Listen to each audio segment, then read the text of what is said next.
شهر رمضان الذي أنزل فيه القرآن هدى للناس وبينات من الهدى والفرقان بسم اللہ الرحمن الرحیم۔ ہر نمازی مسلمان نماز کے لیے وضو کرتا ہی ہے۔ وضو کو اطمینان سے کرنا، سنت کے مطابق کرنا، آداب کا خیال رکھتے ہوئے کرنا، اس پر بڑے زبردست وعدے ہیں اور بہت زیادہ فضائل ہیں۔ جو کام ہم نے کرنا ہی ہوتا ہے، تھوڑی سی توجہ سے بہت زیادہ فوائد سمیٹے جا سکتے ہیں۔ عام طور پر دیکھا یہی چاہتا ہے کہ ہم لوگ بے خیالی میں وضو کرتے ہیں، بسا اوقات آپس میں باتیں کرتے کرتے وضو کرتے ہیں، ان چیزوں کی طرف دھیان نہیں رہتا۔ یہ نقصان کی چیز ہے۔ چنانچہ اللہ کے نبی صلی اللہ علیہ وسلم کا پاک ارشاد ہے، حضرت عثمان بن عفان رضی اللہ تعالی عنہ اس کو نقل کرتے ہیں کہ جو شخص اچھی طرح سے وضو کرتا ہے تو وضو سے اس کے جسم کے گناہ نکل جاتے ہیں، یہاں تک کہ اس کے ناخنوں کے نیچے چھپے ہوئے گناہ بھی پانی کے ساتھ دھل جاتے ہیں۔ تو ظاہر ہے کہ جب ہم سنت کا خیال رکھتے ہوئے توجہ سے اس خیال سے وضو کریں گے تو اس کا ہمارے اوپر ایک گہرا اثر بھی پڑے گا۔ جہاں ہمارا ظاہر پاک ہو رہا ہے، ہمیں اپنا باطن پاک ہوتا ہوا بھی محسوس ہوگا۔ یہ ناخنوں کے نیچے سے گناہوں کا دھلنا، وضو کے پانی سے گناہوں کا دھلنا، یہ بات مسلمہ ہے، احادیث سے ثابت ہے۔ اور اگر اللہ تعالیٰ اپنے کسی نیک بندے کو ان گناہوں کی سیاہی یا ان گناہوں کی شکل شباہت کھلی آنکھوں دکھا بھی دیں تو کون سی بعید بات ہے۔ عقیدے اور نظریے کے اعتبار سے تو ہم سبھی اس بات کے قائل ہیں کہ ہمارے نبی صلی اللہ علیہ وسلم نے فرما دیا تو حق ہے، سچ ہے، دھلتے ہیں۔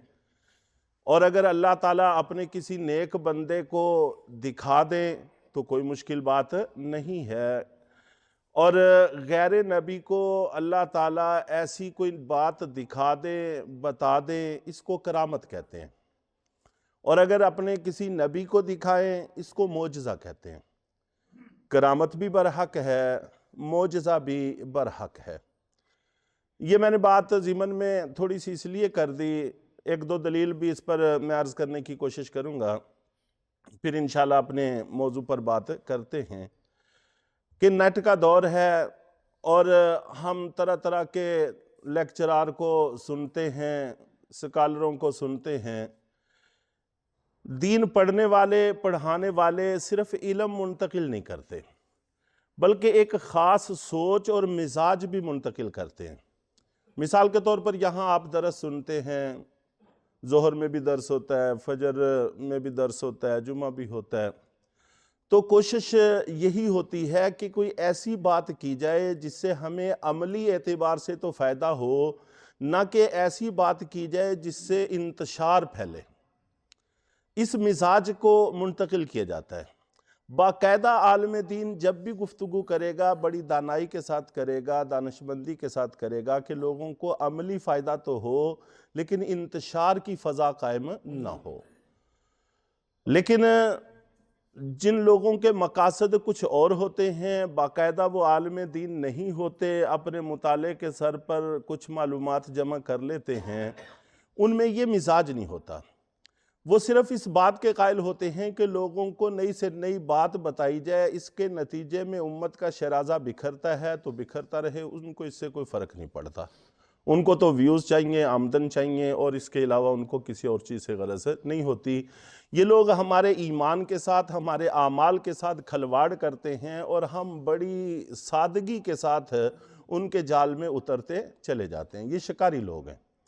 تو گریز کرنا چاہیے. جن کے علم سے، عمل سے، تقوی سے اور باقاعدہ عالم دین ہونے سے واقف نہیں ہیں ان کو نہیں سننا چاہیے.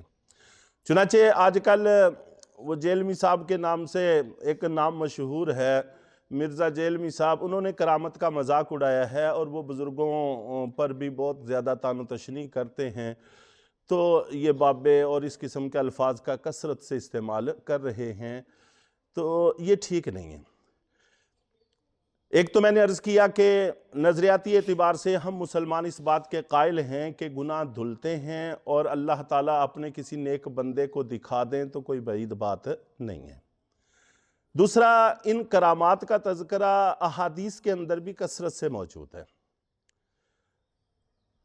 کتنے ہی واقعات ہیں صحابہ کرام کے، تو قرآن پاک کے اندر بھی ایسے واقعات موجود ہیں. تو پہلے ہم تاریخی اعتبار سے ثابت شدہ واقعات کا انکار کریں گے تو پھر جو احادیث میں ثابت ہیں ان کا بھی انکار کرنا لازم آئے گا. پھر جو احادیث میں کرامات کا انکار کریں گے تو پھر معجزات کا بھی انکار کرنا پڑے گا. اللہ کے نبی صلی اللہ علیہ وسلم کی انگلیوں سے پانیوں کے چشمے جاری ہو جانا، 2-4 آدمیوں کا کھانا پورے لشکر کو کافی ہو جانا، یہ احادیث کے اندر موجود ہے. پھر جب احادیث کا انکار کر دیں گے تو قرآن پاک میں بھی ان چیزوں کا تذکرہ ہے.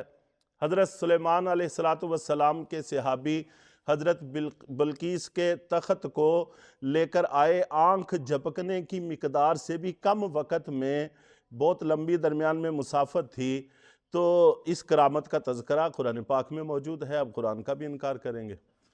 اور اسی طرح انبیاء کرام کے معجزات، حضرت موسیٰ علیہ السلام کا معجزہ، حضرت عیسیٰ علیہ السلام کے معجزات، ان کا بھی قرآن پاک میں تذکرہ ہے. حضرت مریم کا بے موسم کے پھل کھانا ثابت ہے. حضرت عیسیٰ علیہ السلام کا بالکل چھوٹی عمر میں بولنا، یہ قرآن پاک سے ثابت ہے. تو کب تک آخر انکار کرتے چلے جائیں گے؟ کس چیز کا انکار کرتے چلے جائیں گے؟ کچھ دین کے نام پر باقی بھی رہنے دیں گے یا ہر چیز کا انکار ہی کر دیں گے؟ اس لیے اپنے طنز اور مزاح کی بینٹ دین کے بہت سارے معاملات کو چڑھا دینا نہ کوئی علم کا تقاضا ہے، نہ دانشمندی کا تقاضا ہے، بلکہ لوگوں کے ایمان اور اعمال سے کھلواڑ کرنے کی بات ہے. اور کرامات سے، معجزات سے ہٹ کر بھی اگر ہم دیکھیں تو ہمارے اپنے دماغوں نے، انسانوں کے دماغوں نے ایسی مشینیں تیار کی ہوئی ہیں کہ ہمارے خون کے ٹیسٹ ہوتے ہیں، پیشاب کے ٹیسٹ ہوتے ہیں، کتنی چیزوں کے ٹیسٹ ہوتے ہیں، وہ بتاتے ہیں اتنی شوگر ہے، اتنا فلاں ہے، اتنا فلاں ہے، اس چیز کی کمی ہے، اس چیز کی زیادتی ہے. تو جب ایک انسانی دماغ ایسی مشینیں تیار کر سکتا ہے تو اللہ تعالیٰ اسی انسان کے صالح ہونے کی وجہ سے اس کو آنکھوں سے کوئی چیز دکھا دے جو عام لوگوں کو نظر نہیں آتی، تو کیا بعید بات ہے. اور پھر ماہرین ہماری نبض دیکھ کر ہماری امراض بتاتے ہیں، جبکہ ہمیں اپنی نبض دیکھ کر یا دوسرے کی نبض دیکھ کر کچھ بھی پتہ نہیں چلتا. تو ماہر آدمی جس کو اللہ نے اس فن میں کمال عطا کیا ہے، وہ ایسی چیزیں محسوس کر سکتا ہے جو عام آدمی محسوس نہیں کر سکتا. عقل کے اعتبار سے بھی یہ کوئی بعید بات نہیں ہے، احادیث کے اعتبار سے بھی بعید بات نہیں ہے، قرآن کے اعتبار سے بھی بعید بات نہیں ہے. محض اس کو اپنی طنز اور مزاح کی بینٹ چڑھا دینا یہ اچھی بات نہیں ہے. بہرحال ایمان ہمارا ہے، اعمال ہمارے ہیں، ہمیں خود اس کی حفاظت کرنے کی کوشش کرنی چاہیے. تو میں عرض کر رہا تھا کہ اللہ کے نبی صلی اللہ علیہ وسلم نے اطمینان کے ساتھ وضو کرنے پر بڑے فضائل بیان کیے ہیں. چنانچہ ایک مرتبہ اللہ کے نبی صلی اللہ علیہ وسلم نے صحابہ کرام کو فرمایا، کیا میں تمہیں ایسی چیز نہ بتاؤں کہ جس کی وجہ سے اللہ تعالیٰ گناہوں کو مٹا دیتے ہیں اور درجات کو بلند فرما دیتے ہیں؟ صحابہ کرام نے عرض کیا کہ اللہ کے رسول ضرور بتائیں. تو آپ نبی پاک صلی اللہ علیہ وسلم نے چند چیزوں کا تذکرہ کیا. ان میں سے سب سے پہلے وضو کو اچھی طرح سے کرنا، نفس کے ناگوار ہونے کے باوجود. بس اوقات سردی ہوتی ہے، بس اوقات سستی، غفلت ہوتی ہے، جی نہیں چاہتا وضو کرنے کو. ایسے موقع پر بھی اگر اچھی طرح سے اطمینان سے وضو کیا جائے تو اس وضو کے نتیجے میں اللہ تعالیٰ گناہوں کو معاف کر دیتے ہیں اور درجات کو بلند فرما دیتے ہیں، مغفرت فرماتے ہیں.